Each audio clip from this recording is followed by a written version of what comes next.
কি রাগ করলা? আপনি কি আপনার বাপের বিয়া দেখছেন? না আপু। তাহলে আপনার বাপের আপনি আব্বু ডাকেন কে? কি রাগ করলা? ওরা আর্জেন্টিনা না, ওরা হচ্ছে আজকে আর্জেন্টিনার রূপে হাই দিয়ে চলে আসছে। ব্রাজিলের 5টা বিশ্বকাপ আছে। আর্জেন্টিনা যদি 5টা বিশ্বকাপ থাকতো তাহলে কি আমরা দেশে থাকতে পারতাম? দেশে থাকতে পারতাম না। আর্জেন্টিনার মাত্র 3টা বিশ্বকাপ, এতে আমরা তাদের সাথে চাপাই পারি না। ভাগ্য ভালো ব্রাজিলের মতো 5টা বিশ্বকাপ নেই, তাহলে তো আমাদের দেশে থাকাই মুশকিল হয়ে যেত। সো আর্জেন্টিনা ফ্যানরা তোমরা রাগ করো না, তোমাদের সাথে খেলায় পারলেও চাপায় পারা যাবে না। আসলে যারা জন্মের পর কাপ নিতে দেখে নাই তাদের সাথে কিসের তর্ক, তাই না? কি রাগ করলা?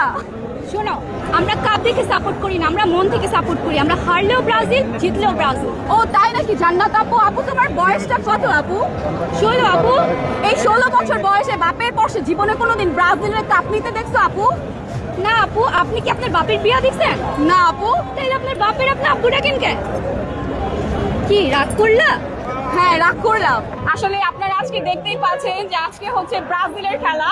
এখানে ব্রাজিলের মানে সব ব্রাজিল, আর্জেন্টিনা খুবই কম, খুবই কম, কিন্তু তারপরে হচ্ছে আর্জেন্টিনার গেটাফে চলে এসেছি, কারণ হচ্ছে আমরা গতবারের চ্যাম্পিয়ন, ঠিক আছে? ওরা আর্জেন্টিনা না, ওরা হচ্ছে আজকে আর্জেন্টিনার রূপে হাই দিয়ে চলে আসছে। বুঝতেই তো পারছেন, তাই না?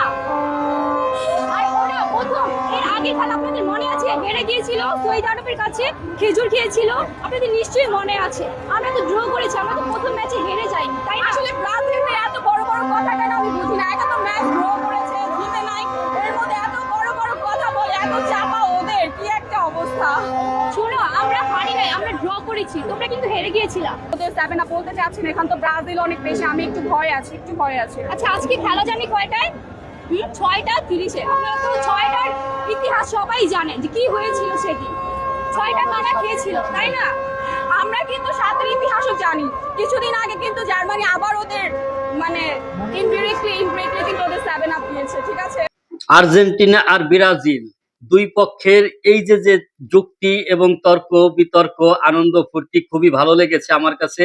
আপনি কোন দলের সাপোর্টার, আর্জেন্টিনা না ব্রাজিল, অবশ্যই কমেন্টে কিন্তু লিখবেন এবং ভিডিওটি বেশি বেশি শেয়ার করে আর্জেন্টিনা ও ব্রাজিলের দর্শকদের দেখার সুযোগ করে দিবেন। অনেক ভালো লেগেছে ভাই। আনন্দ উৎসব এরকমই হওয়া উচিত, কোনো হিংসা প্রতিহিংসা নয়। হাসি খুশি মুখে এক একজনের এক এক দল ভালো লাগতেই পারে। একজন আর্জেন্টিনা করবে, একজন ব্রাজিল করবে। যদি সবাই এক দলই করতো তাহলে কিন্তু প্রতিদ্বন্দ্বী না থাকলে মাঠে কিন্তু জমে না। প্রতিদ্বন্দ্বী প্রয়োজন, কারণ বিশ্বের সমস্ত খেলায় কিন্তু প্রতিদ্বন্দ্বী আছে।